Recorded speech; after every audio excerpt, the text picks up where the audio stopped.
everyone, Stephanie Kobe again, and we're going to do another haunted ghost story from the Kobe family farm.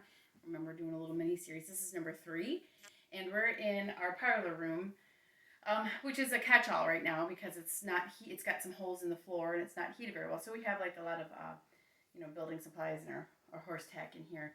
But the origination of the story actually takes place in this room, and I'll go ahead and just dive right into the story. So when we first moved up here about 10, 11 years ago from Oakland County, Michigan, the girls, Lily, my 2 children, out of my 3 children, 2 of my girls lived here and my husband commuted. But we lived in this parlor room here because the rest of the house was too cold to live in. It was so cold that there was actually ice in our kitchen sink.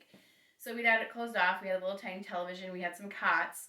And we all kind of laid around on our cots around the television. And one night, I had my head down on the cot, and my daughter Nikki, my middle daughter, was across from me.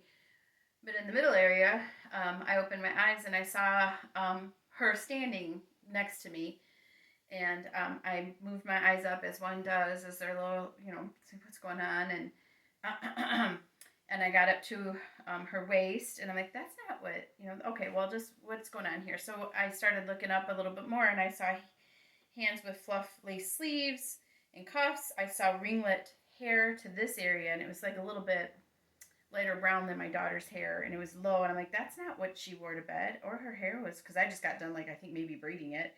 And I got to about here, and I closed my eyes, and I realized that is not Nikki, because I glanced over before I closed my eyes, and I actually saw Nikki in her cot. So during that glancing, I closed my eyes. I said, "Go away, please go away, please go away." And then I just turned my head and looked the other direction to make sure my youngest daughter was okay. And then I just kept my eyes closed for the rest of the night because I knew what was going on. The person standing there was just as if flesh and blood were standing in front of you, and it's something that I think only people who experience can explain it. And being a person who never believed in hauntings or crazy stuff that we've experienced in our house, when I lived downstate, and then we moved up here, and we had some pretty significant going-ons with people who also felt the same, like, oh, that's poppycock and nonsense, until stuff happens to you that you can explain.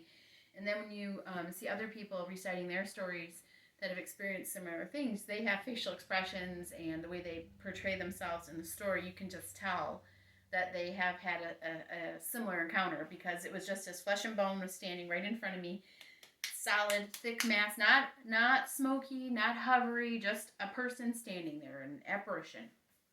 One so true that I thought it was my daughter standing there, until I looked and saw that she was sleeping in her cot, and that wasn't that person.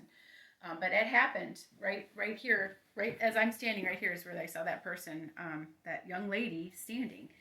I have no explanation for it, and when I tell people about it, when they didn't really know that we had stories, they thought it was a little kooky. But now that they have started accumulating the many, many unexplained going-ons here, they're kind of like, oh, yeah. But that's the most significant one that I've encountered, an actual seeing something. And again, I never believed anything of that until that person was standing there, and I swear to goodness that it happened. I swear that I saw it. I swear that I had not been drinking. I wasn't hallucinating. I wasn't overly tired. I wasn't having any episode of any kind. That it was just as me standing here, someone standing there. Unexplainable. It wasn't scary. The only thing that was scary was that it was unexplainable. It wasn't, oh, I'm frightened. It was like, oh, what is that? And I just closed my eyes, and then it was gone. But we have, others. I have, probably for next time, we'll tell you the story of what happened in the basement, the very first happenings and the going on of unexplained things that happened in our basement. And if you tune in for episode number 4, which we'll do in a couple days, you can hear that story. But I appreciate you listening. Again, I encourage everybody to get on and make their own stories. It's kind of fun, and you can connect with everybody. But again, just for entertainment purposes. And thanks for listening.